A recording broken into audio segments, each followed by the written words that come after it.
We're getting new insight into a new report that reveals people of color are more likely to experience a use of force from Norman officers. News 9's Felice Romero sat down with the police chief today. Felice?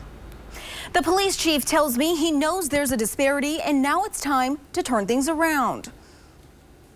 From January 2016 through June of 2020, 267 of 427,000 police calls resulted in Norman officers using force. That's according to a new report from the Norman Police Department and the Center for Policing Equity. We use force more frequently against people of color, or blacks specifically, than whites as a percentage of the population. Here's the breakdown. Black people account for 4.7% of Norman's population. However, 17% of all use of force by officers was directed at black people. The city's demographic is almost 3/4 white, and the data shows they experience 71% of all use of force incidents.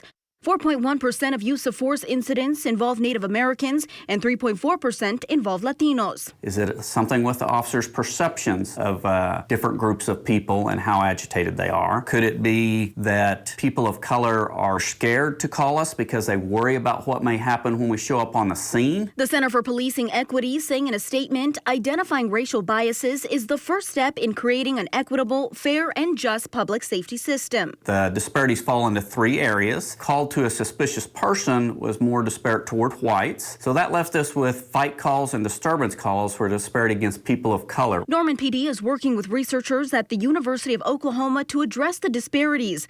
Foster says the lack of data on a national level is a problem. They have 4 agencies that have made their information public on the site. We're one of those 4. Norman PD is also looking into its chain of command's response to use of force incidents. Felice Romero, Oklahoma Zone, News 9.